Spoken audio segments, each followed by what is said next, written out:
أعوذ بالله من الشيطان الرجيم. يا أيها الذين آمنوا اتقوا الله حق تقاته ولا تموتن إلا وأنتم مسلمون. يا أيها الذين آمنوا اتقوا الله وقولوا قولا سديدا يصلح لكم أعمالكم ويغفر لكم ذنوبكم ومن يطع الله ورسوله فقد فاز فوزا عظيما. يا أيها الناس اتقوا ربكم الذي خلقكم من نفس واحدة وخلق منها زوجها وبث منهما رجالا كثيرا ونساء واتقوا الله الذي تساءلون به والأرحام إن الله كان عليكم رقيبا. وقال الله تعالى: يرفع الله الذين آمنوا منكم والذين أوتوا العلم درجات. قال النبي عليه الصلاة والسلام: طلب العلم فريضة على كل مسلم. শ্রদ্ধেয় উক্ত জামে মসজিদের মুসল্লিবৃন্দ, আমার স্নেহের ছাত্ররা, যেহেতু মাদ্রাসার জুমা মসজিদ মূলত মুসল্লি আমার স্নেহের ছাত্ররা, সেহেতু আজকের এই বরকতময় দিনের গুরুত্বপূর্ণ সময়ে শিক্ষা তথা আমাদের সালাফগণ শিক্ষা গ্রহণে কতটা প্রচেষ্টা করেছিল এর কিছুগুলা দৃশ্য আমি তুলে ধরব, যেন মূলত আমার স্নেহের বাচ্চারা শিক্ষার দিকে আগ্রহী হতে পারে। আমরা প্রত্যেকেই জানি মহান রব্বুল আলামিন এই মানব জাতিকে সুন্দরভাবে পথ দেখার জন্য কালে কালে যুগে যুগে সময়ে সময়ে একাধিক নবী এবং রাসূল পাঠিয়েছেন। প্রত্যেক নবী এবং রাসূলের দাওয়াত ছিল মূলত মানুষকে এক আল্লাহর পরিচয় দেওয়া, মানুষ যেন শুধুমাত্র মহান রব্বুল আলামিনের ইবাদত করে এবং মানুষ যেন শিরক থেকে বেঁচে যায়, মানুষ যেন এই পৃথিবীতে মহান রব্বুল আলামিন ছাড়া জানি ইবাদত হচ্ছে এগুলা থেকে দূরে সরে যায়। এই জন্যই প্রত্যেক রাসূল এবং নবীকে পাঠানো হয়েছিল। এই কথাই তো মহান রব্বুল আলামিন এক জায়গাতে বলছেন, ওয়া মা আরসালনা মিন ক্বাবলিকা মির রাসূল ইল্লা নূহি ইলাইহি আন্নাহু লা ইলাহা ইল্লা আনা ফা'বুদুন। যে হে নবী, আমি তোমার পূর্বে যতগুলি রাসূল পাঠিয়েছি মূলত সব রাসূলকে এই জন্য পাঠিয়েছি সবাই যেন মানুষের মধ্যে একটাই বার্তা দেয় এবং সেটা হচ্ছে আমার ইবাদত করা। বুঝতে পারা গেল আল্লাহ রাসূল সাল্লাল্লাহু আলাইহি সাল্লাম সহ হযরত নূহ আলাইহিস সালাম সহ যতগুলি নবী এবং রাসূল এসেছেন প্রত্যেকটা রাসূলকে মহান রব্বুল আলামিন যে উদ্দেশ্য নিয়ে পাঠিয়েছিলেন সেই উদ্দেশ্য হচ্ছে মানুষকে আল্লাহর পরিচয় করিয়ে দেওয়া, যেন মানুষ শুধুমাত্র আল্লাহর ইবাদত করতে পারে। কিন্তু মহান রব্বুল আলামিন আমাদের শেষ নবী মুহাম্মদ সাল্লাল্লাহু আলাইহি ওয়াসাল্লামকে যখন এই দুনিয়াতে পাঠালেন এবং নবী তথা রাসূল বলে সম্বোধন করতে গেলেন, যেই বাক্য সর্বপ্রথম আল্লাহ রাসূলকে দেওয়া হলো, শুধু ইবাদতের কথা বলা হয়নি, সর্বপ্রথম শব্দ ব্যবহার করলেন ইকরা বিসমি রাব্বিকাল্লাযী খালাক। যদিও এই বাক্যে তাওহীদ যুক্ত আসে, কিন্তু প্রথম শব্দ ব্যবহার করে জানাতে চাইলেন যতক্ষণ পর্যন্ত একটা মানুষ শিক্ষা গ্রহণ না করবে, যতক্ষণ পর্যন্ত সৃষ্টিকর্তাকে না চিনবে, তার ইবাদত করবেই বা কি করে। এই জন্যই তো নবী করিম সাল্লাল্লাহু আলাইহি ওয়াসাল্লাম নিজের ভাষাতে আমাদেরকে জানিয়ে দিলেন, তালাবুল ইলমি ফারিদাতুন আলা কুল্লি মুসলিম। প্রত্যেক মুসলিমের প্রতি দ্বীনি শিক্ষা গ্রহণ করা ফরজ। আমরা পড়লাম সহিহ বুখারীর প্রথম খণ্ডে ইমাম বুখারী রাহমাতুল্লাহ আলাইহি উনি এই আয়াত এবং হাদিসকে সামনে রেখে বলে দিলেন বাবুল ইলমি ক্বাবলা আল কওলি ওয়াল আমাল। আমরা কথা বলবো, আমল করব, আমরা মৌখিক আমল করব, শারীরিক আমল করব, আন্তরিক আমল করব, এর পূর্বে আমাদের শিক্ষা গ্রহণ করতেই হবে। কারণ একটা মানুষ যদি শিক্ষা গ্রহণ না করে তাহলে তার ইবাদত কবুল হবেই না, এটাই চূড়ান্ত কথা। কারণ আমরা প্রত্যেকেই জানি যে কোন ইবাদত কবুল হওয়ার জন্য শর্ত হচ্ছে দুইটি। যদি দুইটি শর্তের মধ্যে কোনো একটা না পাওয়া যায় তাহলে ওই ইবাদত কবুল হবে না। নাম্বার 1 হচ্ছে আল ইখলাস, অর্থাৎ আন্তরিকতা। আমরা যে কোন ইবাদত করি না কেন মূলত ওই ইবাদত করব আল্লাহ রাব্বুল আলামিনকে খুশি করার জন্য। নাম্বার 2 হচ্ছে আল মুতাবাআ, অর্থাৎ অনুসরণ। আল্লাহ রাসূল যেইভাবে ইবাদত করেছেন, আল্লাহ রাসূল সাহাবাদেরকে যেইভাবে ইবাদত করতে বলেছেন ওইভাবেই আমাদের ইবাদত করতে হবে, নচেত ওই সাহাবীর মতো হবে যেই গল্প আমরা ইমামদের কাছেও শুনেছি, সহিহ বুখারীর বর্ণনা শুনেছি। আল্লাহ রাসূল মসজিদে বসে আছেন, একজন লোক এসে মসজিদে নামাজ পড়লেন, আল্লাহ রাসূলকে সালাম দিলে উত্তরে বললেন ইরজি ফাসাল্লি ফাইন্নাকা লাম তুসাল্লি, তুমি দ্বিতীয়বার নামাজ পড়ো, তুমি নামাজই পড়োনি। একবার না তিনবার আল্লাহ রাসূল ফিরিয়ে দিলেন। যদি আমরা আল্লাহ রাসূলের এই হাদিসের শিক্ষা গ্রহণ না করি আমাদের নামাজ পড়ো ব্যর্থ হব আমরা ওই লোকটির মতো যাকে হযরত হুযায়ফা রাদিয়াল্লাহু তাআলা আনহু বলেছিলেন মা সাল্লাইতা মুনযু 40 সানা, তুমি 40 বছর ধরে নামাজই পড়োনি, যদি ওই লোকটি 40 বছর যাবত নামাজ পড়েছে। বুঝতে পারা গেল যদি আমরা শিক্ষা গ্রহণ না করি তাহলে আমাদের কোনো ইবাদত কবুল হবে না। এই জন্যই তো মহান রব্বুল আলামিন এক জায়গাতে বলছেন ইন্নামা ইয়াখশাল্লাহ মিন ইবাদিহি উলামা, মূলত মহান রব্বুল আলামিনকে ভয় করে, আল্লাহ রব্বুল আলামিনের সম্মানের সহিত ভয় ঢুকে ওই লোকটার মধ্যে যার ভিতরে শিক্ষা থাকে। এই জন্য ইমাম আহমদ ইবনে হাম্বল বলতে গিয়ে বলেছেন আন-নাসু ইলাল ইলমি আহওয়াজু মিনহুম ইলা তুআমি ওয়াশ শারাব, মানুষ শিক্ষার দিকে এতটা প্রয়োজন যে মানুষের শিক্ষার এতটাই প্রয়োজন যতটা না প্রয়োজন আছে তার খাবারের এবং পানাহারের। একটা মানুষ দিনে কয়বার খাবে? 2 বার, 3 বার, 4 বার কিংবা 5 বার, কিন্তু একটা মানুষের শিক্ষার প্রয়োজন আছে ওর শ্বাস প্রশ্বাসের মতোই। একটা মানুষ যে শ্বাস নিচ্ছে শিক্ষার প্রয়োজন আছে, শ্বাস ছাড়বে শিক্ষার প্রয়োজন আছে।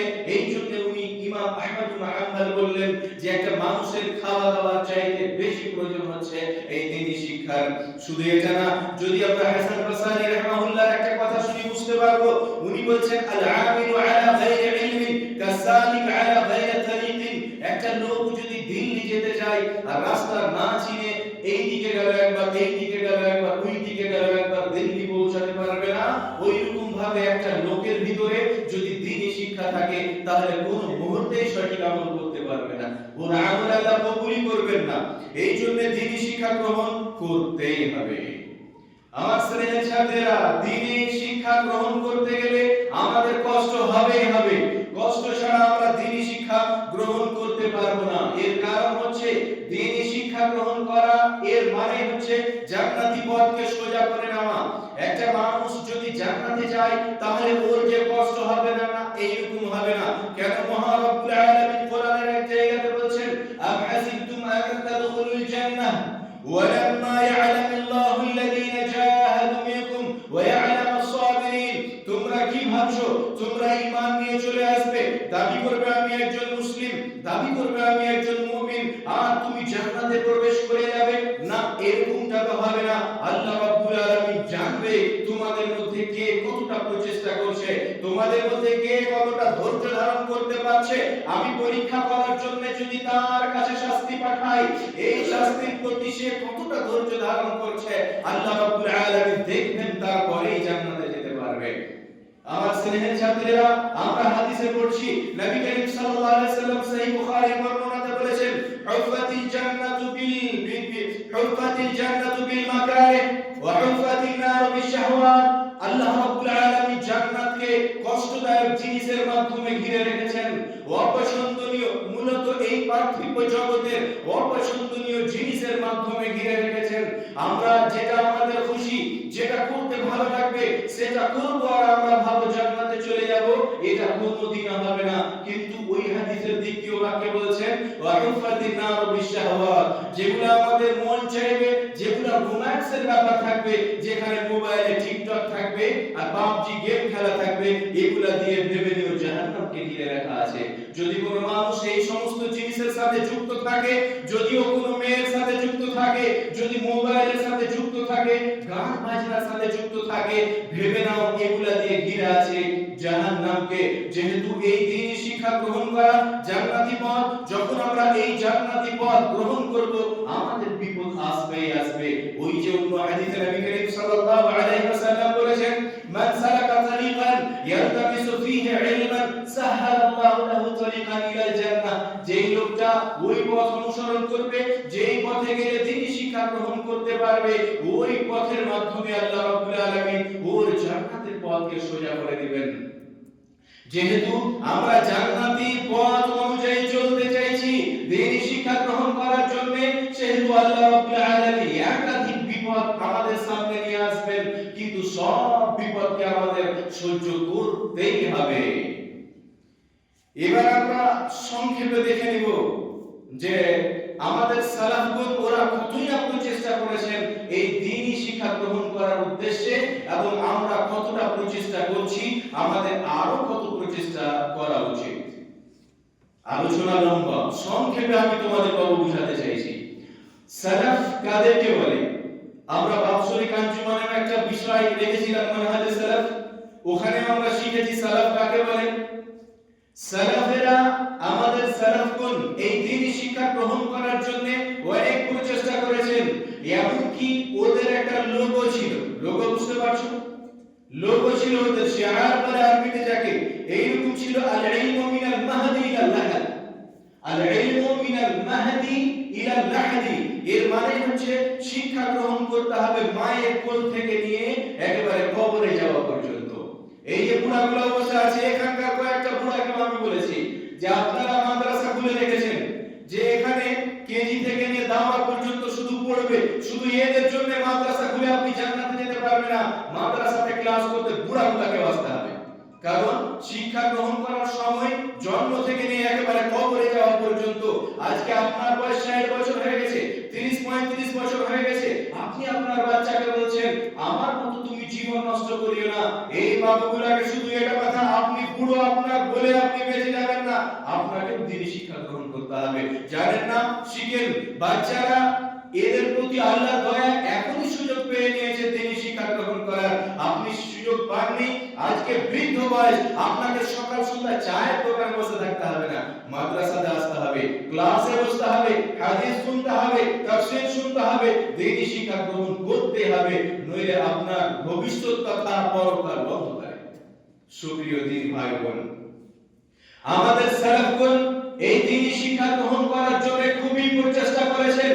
বাবুরা, তোমরা রাত 10টা পর্যন্ত পড়ছো, ভাবছো আমরা কতই না প্রচেষ্টা করছি, কিন্তু আমি কিছুগুলা ওদের উদাহরণ তোমার সামনে তুলে ধরবো, বুঝতে পারবা ওনারা কতই না প্রচেষ্টা করেছেন। সালাফ বলে কাদেরকে? যদি আমি সংক্ষেপে তোমাকে বুঝাই তাহলে বলবো মূলত সালাফ এই কথাটা দুই অর্থে ব্যবহার হয়। একটা আম, যেটাকে সাধারণ অর্থ বলা হয়, একটা হচ্ছে খাস, যেটা নির্দিষ্ট। আম অর্থ হিসাবে সালাফ বলা হয় যারা চলে গেছে, আই মামাতা, যারা মারা গেছে, এক কথায় মামাতা, যারা মারা গেছে ওরাই সালাফ। যদি আমরা পারিভাষিক অর্থ তথা নির্দিষ্ট অর্থ বুঝতে চাই, তাহলে সালাফ নিয়ে উলামাদের কয়েকটি উক্তি আছে। কিছু উলামার মতামত সালাফ হচ্ছে শুধু সাহাবাগণ, আবার কিছু উলামার মতামত সালাফ হচ্ছে সাহাবা এবং তাবেঈনগণ, আবার অনেকে বলেছেন সাহাবা, তাবেঈন এবং যিনারা উনাদের পথ অনুসরণ করে চলেছে এরাই হচ্ছে সালাফি এবং সালাফ। এই জন্যই তো আমরা নিজেদেরকে গর্বের সহিত বলে থাকি আমরা হচ্ছে সালাফি। এর মানে সালাফদের পথ অনুসরণ করে থাকি আমরাই। সাহাবাগণ, তাবেঈনগণ যেই পথে চলেছেন আমরা ওই পথেই চলছি বলে আমরা হচ্ছে সালাফি। আমাদের এই সালাফগণ দ্বীনি শিক্ষা গ্রহণ করার জন্য খুবই প্রচেষ্টা করেছেন। উদাহরণ নাম্বার 1, আমরা জানি মক্কা থেকে নবী করিম সাল্লাল্লাহু আলাইহি ওয়াসাল্লাম যখন হিজরত করে মদিনা চলে গেলেন, আল্লাহ রাসূলের সাথে একাধিক সাহাবী এবং সাহাবিয়া হিজরত করে গেছিলেন। ওই সমস্ত সাহাবীদের মধ্যে বিশিষ্ট সাহাবী হযরত ওমর রাদিয়াল্লাহু তাআলা আনহু। হযরত ওমর বলছেন, আমরা মদিনা চলে আসলাম, মদিনাতে আমাদের অর্থের অভাব, অর্থ রোজগার করতে হবে, মাঠের কাজ করতে হবে, বাজারে ব্যবসা বিজনেস করতে হবে, আবার দ্বীনি শিক্ষা গ্রহণ করতে হবে। এই জন্য আমি এবং আমার একজন আনসারী বন্ধু দুইজনে আমরা বাড়ি বাড়ি করে দ্বীন শিখতাম। কিভাবে? আমি আল্লাহ রাসূলের কাছে সারা দিন একদিন থাকতাম, আমার ওই বন্ধু চলে যেত মাঠে কাজ করতে, ব্যবসা বিজনেসের জন্য বাজারে, আর আমি সারা দিন আল্লাহ রাসূলের কাছে বসে আছি। সারা দিন আমি যা হাদিস আল্লাহ রাসূলের কাছে শুনলাম, ওই আমার আনসারী বন্ধু যখন রাতে বাড়ি আসলো, আমরা দুইজন এক জায়গাতে হয়ে আমি সারা দিনের হাদিস তাকে শুনিয়ে দিলাম। দ্বিতীয় দিন আবার আমি চলে গেলাম বাইরে কাজ করতে, আমার ওই আনসারী বন্ধু আল্লাহ রাসূলের কাছে সারা দিন থাকলো। সন্ধ্যা হলো, দুইজন এক জায়গাতে হলাম, আবার সারা দিনে যে হাদিস শুনেছে আমাকে শুনিয়ে দিল। এইভাবে আমরা দিন শিখতাম। আজকে আপনার বয়স 50-60 বছর হয়েছে, আপনি ভাবছেন আমার কাছে তো সময় নেই। দেখেন ওদের সময় কিভাবে ওরা দিন শিখতো। দিন আপনাকে শিখতেই হবে। যদি আপনার বয়স 90 বছর হয়ে গেছে, আপনাকে আল্লাহ বাঁচিয়ে রেখেছে, নামাজ সঠিকভাবে আপনি পড়তে জানেন না, আপনাকে নামাজ শিখতে হবে, নচেত নামাজ হবে না। নামাজ হবে না। বাবু আমি প্রায় ক্লাসে বলে থাকি এই জন্য যে নামাজের কিছুগুলি আরকান আছে। যদি আরকানের ব্যাপারে উলামায়ে কেরাম বলেছেন, যদি আরকান কাউরি জেনে বা না জেনেও ভুল হয়, ও সালাত হবে না, হবে না। সালাতের আরকান হচ্ছে 14টি। যেই বুড়াগুলো আজকে আমার এই মসজিদে এখন বসে আছে, হয়তো একটা পারবে না। কিন্তু যদি এই আরকানগুলো আপনার ওয়াজানাতেও ভুল হয়, আল্লাহ ভালো জানে, একাধিক উলামায়ে কেরামের মন্তব্য সালাত হবেই না। আপনি যদি আরকানগুলো নাই বুঝেন, তাহলে আপনার আরকান শুদ্ধ হচ্ছে নাকি হয় না, আপনি কি করে বুঝবেন? শিখতে হবে আপনাকে। আপনি ভাবছেন আমার বয়স 60 হয়ে গেছে, আমি আল্লাহকে বলবো আল্লাহ আমি শিখতাম তো আমার মাথায় থাকতো না, মরে তো দেখেন আপনি, তখন আপনি ঢং করবেন। নইলে আজকেই আপনাকে শিখতে হবে, ব্যবসা বিজনেস করতে হবে, শিখতে হবে। সহিহ বুখারীর গল্প শোনালাম আপনাকে। দ্বিতীয় গল্প, হযরত আবু বকর রাদিয়াল্লাহু তাআলা আনহুর একজন স্ত্রী আসমা বিনতে উমাইস, নবী করিম সাল্লাল্লাহু আলাইহি সাল্লাম এর উপরে হজ মূলত ফরজ করা হয়েছিল 9 হিজরিতে। আল্লাহ রাসূল ব্যস্ততার কারণে 9 হিজরিতে হজ করতে যেতে পারেননি। হযরত আবু বকর রাদিয়াল্লাহু তাআলা আনহুকে লিডার বানিয়ে হজ করতে পাঠিয়েছিলেন। 10 হিজরিতে আল্লাহ রাসূল যখন হজ করতে বেরোবেন, তখন চারিদিকে এলান করে দিলেন, ধরে ধরে মানুষ মদিনায় আসছে, ধরে ধরে মানুষ মদিনায় আসছে আল্লাহ রাসূলের সাথে হজ করতে যাবে বলে। কেন? আল্লাহ রাসূল কিভাবে হজ করছে আমরা দেখব, আমরা শিখব এবং ওই তরিকা অনুযায়ী আমরা হজ করব। হযরত আবু বকরের স্ত্রী আসমা বিনতে উমাইস পেটে 10 মাসের বাচ্চা, কয়েকদিনের মধ্যে বাচ্চা প্রসব হবে, এরকম অবস্থায় ও বেরিয়ে গেল হজ করার জন্য।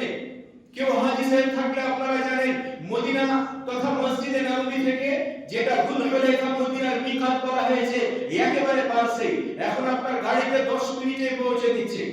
আসমা বিনতে উমাইস আল্লাহ রাসূলের সাথে বের হলো হজ করার জন্য, আর ও আল্লাহ রাসূলের সাথে মদিনা থেকে বেরিয়ে যুলহুলাইফা পৌঁছেছে, বাচ্চা প্রসব করেছে। এই অবস্থাতে আল্লাহ রাসূলের সাথে হজ করার জন্য বেরিয়ে গেল।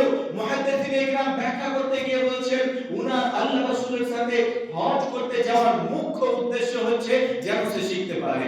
ওইরকম অবস্থাতে শিখার এতটা তাড়না, এতটা জ্বালানা যে ও আল্লাহ রাসূলের সাথে বেরিয়ে গেল। আজকে আপনি কি ভাবছেন আল্লাহ আপনাকে ছেড়ে দেবে? আপনি সায়েন্সের টিচার, আপনি ইংলিশের টিচার, আপনি হয়তো বায়োলজির টিচার, আপনি কেমিস্ট্রির টিচার, ভাবছেন আমি অনেক কিছু, ভালো কথা, কিন্তু আপনি যদি আপনার সোর্সটাকে না চিনতে পারেন, আপনার এক পয়সা মূল্য নেই শরীয়তে আল্লাহর কাছে। সেহেতু আপনাকে দিন শিখতেই হবে, শিখতে হবে, অন্য কোনো বিকল্প নেই। হযরতে আব্দুল্লাহ ইবনে মাসউদ রাদিয়াল্লাহু তাআলা আনহু বিশিষ্ট সাহাবী, উনি একদিন বলছেন যে কোরআনে যতগুলি আয়াত অবতীর্ণ হয়েছে, কোথায় অবতীর্ণ হয়েছে, কার ব্যাপারে অবতীর্ণ হয়েছে, আমি সব জানি। যদি আমি জানতে পারি দুনিয়াতে কোন জায়গাতে এরকম কোন লোক আছে যেই লোকটা কোরআনের ব্যাপারে আমার চাইতে বেশি জ্ঞান রাখে, আর আমি যদি ওর কাছে সফর করে পৌঁছাতে পারি, তাহলে আমি ওখান পর্যন্ত সফর করে চলে যাব। বাবু, ক্লাসে তোমার শিক্ষক পড়িয়ে দিলেন, তুমি অনেক সময় বাইরে বসে থাকছো, অনেক সময় তুমি পড়ো না, মোবাইল নিয়ে ব্যস্ত, অনেক সময় বাড়ি চলে গেলে 4 দিন 5 দিন আসছো না। দেখছো আব্দুল্লাহ ইবনে মাসউদ এত বড় বিশিষ্ট সাহাবী, উনি বলছেন কোরআনের প্রত্যেকটা আয়াত কোথায় কখন কিভাবে অবতীর্ণ হয়েছে আমি সব জানি। যদি আমার চাইতে কেউ বেশি জানে, আমি জানতে পারি, ওখানে আমার পৌঁছার ব্যবস্থা থাকে, তাহলে ওখানে গিয়ে আমি ওর কাছ থেকে শিখে আসবো। তাহলে তোমাকে কতটা আরো শেখার দরকার আছে? শিখতেই হবে। সহিহ বুখারী নামে বর্ণনা শোনাচ্ছি আপনাকে।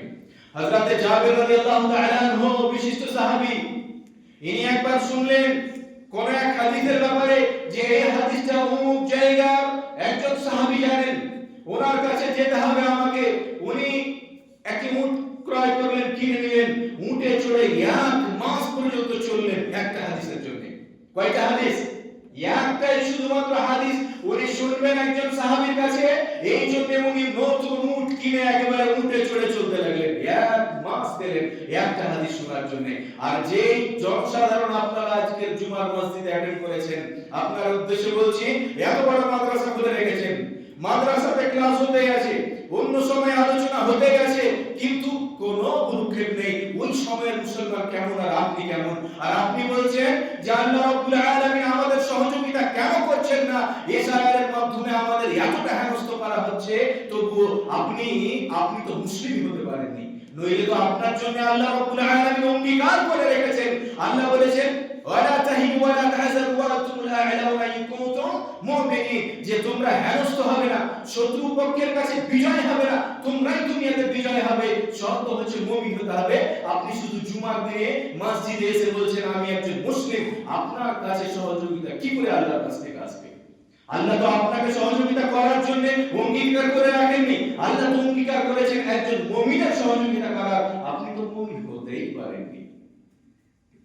শুধু এটাই না বাবুরা, আরেকজন নবী করিম সাল্লাল্লাহু আলাইহি সাল্লামের বিশিষ্ট সাহাবী, উনি আরেকজন সাহাবী ফুদাল বিন উবাইদ, যিনি মিশরে থাকতেন, উনার কাছে সফর করে চলে গেলেন একটা হাদিস শোনার জন্য।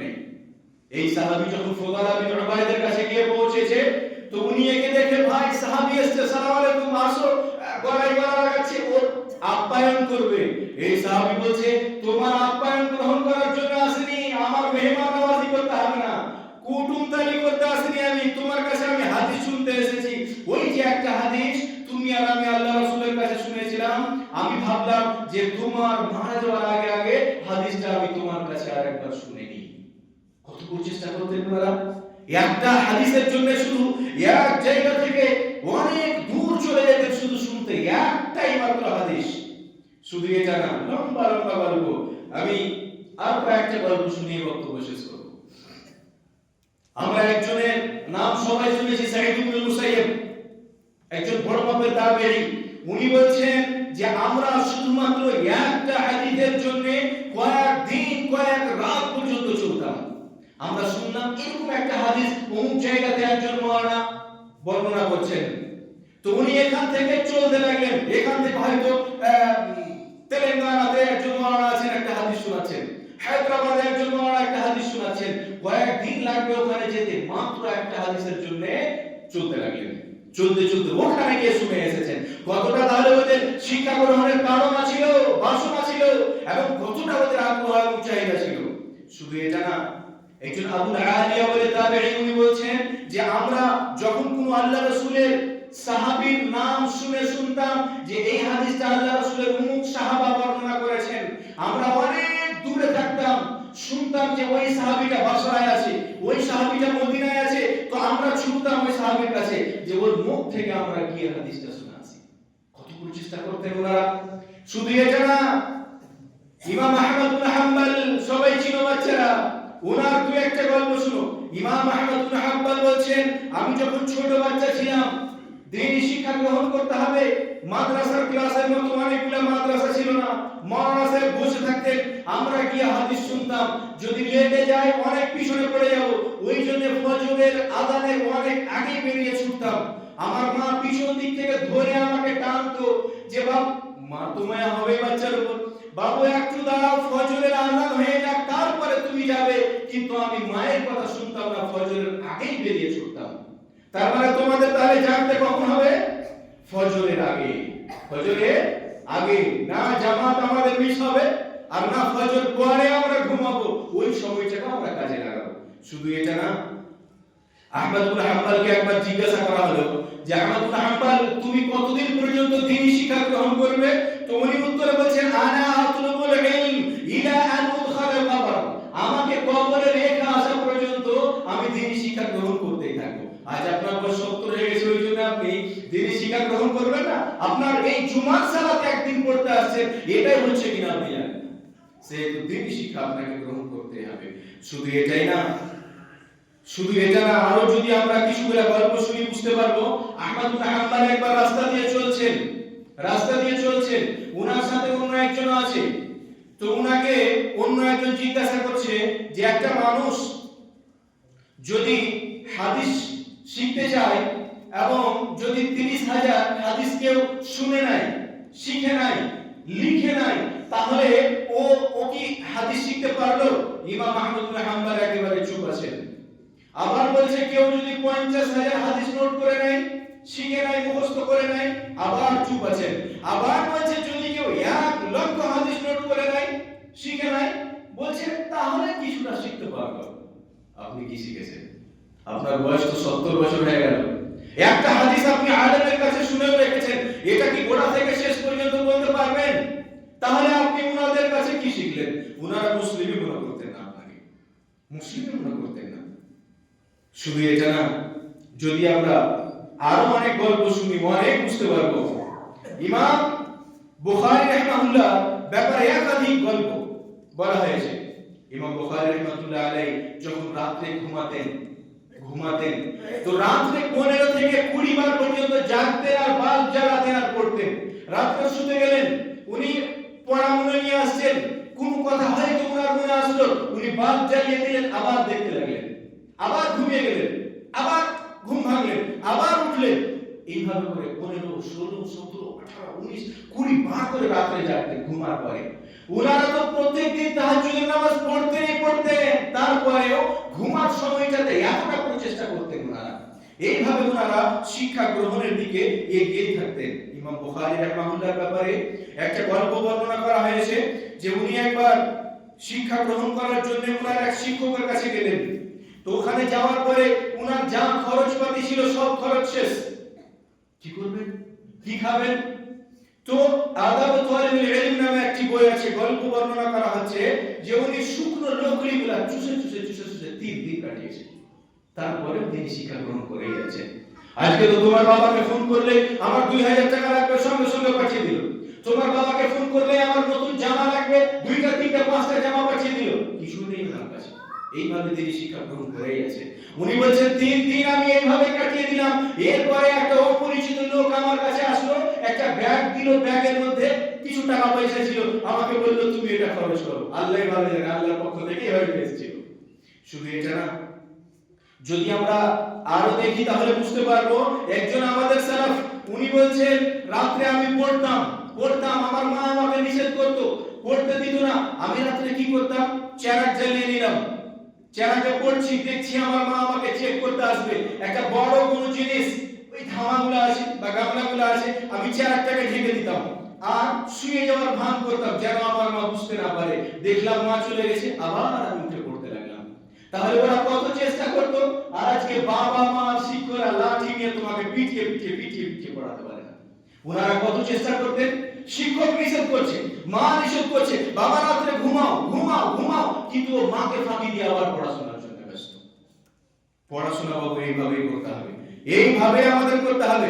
এই জন্য ইমাম শাফিঈ রাহিমাহুল্লাহ একজন ছাত্র বলা হয়েছে, উনি বলছেন যে ইমাম শাফিঈকে আমি দিনে কোনোদিন খেতেই দেখিনি, রাতে কোনোদিন ঘুমাতেই দেখিনি। খেয়েছেন, না খেয়ে তো থাকবেন না, রাতে ঘুমিয়েছেন। তার মানে উনি বলতে চাইছেন যে দিনে উনি ব্যস্ত থাকতেন শুধু পড়ালেখাতে, রাতে উনি আল্লাহর ইবাদত এবং পড়ালেখাতে এতটাই ব্যস্ত থাকতেন যে এইরকম মন্তব্য পর্যন্ত ওনারা করে বসেছেন। যদি আমরা ইমাম ইবনে আবি হাতিমের জীবনী দেখি তাহলে আমরা বুঝতে পারবো উনি পায়ে হেঁটে এত সফর করেছেন যে ওনার সফরগুলোকে একজন মুহাদ্দিস এক করে হিসাব করে বলেছেন যে প্রায় 13,000 কিলোমিটারেরও বেশি উনি পায়ে হেঁটে সফর করেছেন। কয় হাজার বললাম? 13,000, 1300 না, এত দূর। উনি একবার বর্ণনা করতে গিয়ে বলছেন যে উনি ছিলেন বাহরাইনে। বাহরাইন ওই একটা দেশ আছে, ওখান থেকে পায়ে হাঁটতে হাঁটতে মিশর চলে গেলেন। মিশর থেকে আবার পায়ে হাঁটতে হাঁটতে আরামদা ফিলিস্তিন চলে গেলেন। ফিলিস্তিন থেকে পায়ে হাঁটতে হাঁটতে সুরিয়া চলে গেলেন। ওখান থেকে তুর্কি চলে গেলেন। ওখান থেকে আবার সুরিয়া চলে গেলেন। ওখান থেকে আবার ইরাক চলে গেলেন। উনি বলছেন এই সফরগুলো আমি 20 বছর বয়স হওয়ার আগেই করেছি। বাবু তোমরা কি করছো? তোমরা কি করছো? এতগুলা পায়ে হেঁটে হেঁটে হেঁটে হেঁটে ওনারা এই দ্বীনি শিক্ষা, কোরআন এবং হাদিস শিক্ষার জন্য এতগুলা ওনারা সফর করতেন।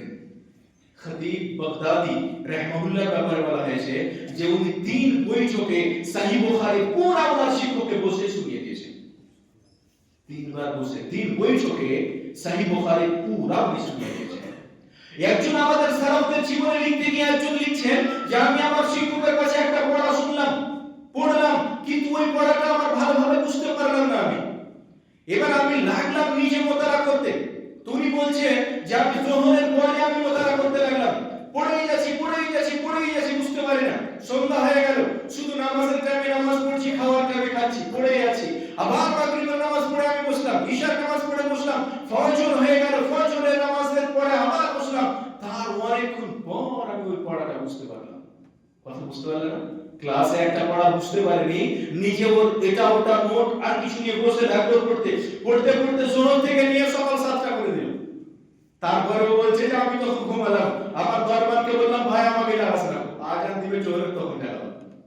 আমার কথা বুঝতে পেরেছো? তাহলে ওরা এই শিক্ষা গ্রহণের জন্য কতটাই প্রচেষ্টা করত। সময় শেষের দিকে, গল্প অনেক আছে, আমি ইনশাআল্লাহ তোমাদের আউট টাইমেও শোনাবো এগুলা। পরিশেষে একটা কথা বলেই শুধু শেষ করি। ইবনুল কাইয়িম রাহমাতুল্লাহ আলাইহি উনি ওনার শিক্ষকের কাছ থেকে বর্ণনা করে একটা গল্প শোনাচ্ছেন কি, যে একদিন ওনার শিক্ষককে অসুখ হয়েছে। ডাক্তার এসে বলছে যে আপনাকে যে অসুখ হয়েছে এই অসুখের ট্রিটমেন্ট তো করবই, কিন্তু প্রথম ট্রিটমেন্ট হলো যে আপনাকে পড়তে হবে না, আপনাকে লিখতে হবে না, পড়াতেও হবে না। উনি উত্তরে বলছেন আচ্ছা ডাক্তার সাহেব, যদি কাউরে মন মাইন্ড ফ্রি থাকে তাহলে ওর অসুখ কি কম হয় না হয় না? ডাক্তার বলছে ভাই, তো বলছে আমি যদি পড়ি আর লিখি তাহলে আমার মন মাইন্ড ফ্রি হবে, আমার অসুখ ভালো হবে। ডাক্তার বলছে তোমার ট্রিটমেন্ট আমার কাছে করা হবে না। আমার কথা বুঝতে পারা গেছে বাবু? তাহলে ওদেরকে অসুখ হলেও অসুখের কারণে পড়তে নিষেধ করেছে, কিন্তু বলছে না, না পড়লে আমার মন ফ্রি হবে না, যার ফলে আমি সুস্থ হতে পারবো না। পরিশেষে আল্লাহ রাব্বুল আলামিনের কাছে দোয়া করি, আল্লাহ রাব্বুল আলামিন যেন দ্বীনের প্রত্যেকটা বিষয়কে সঠিকভাবে আমাদের জানার তৌফিক দান করেন। ওয়া সাল্লাল্লাহু আলা নবিয়িনা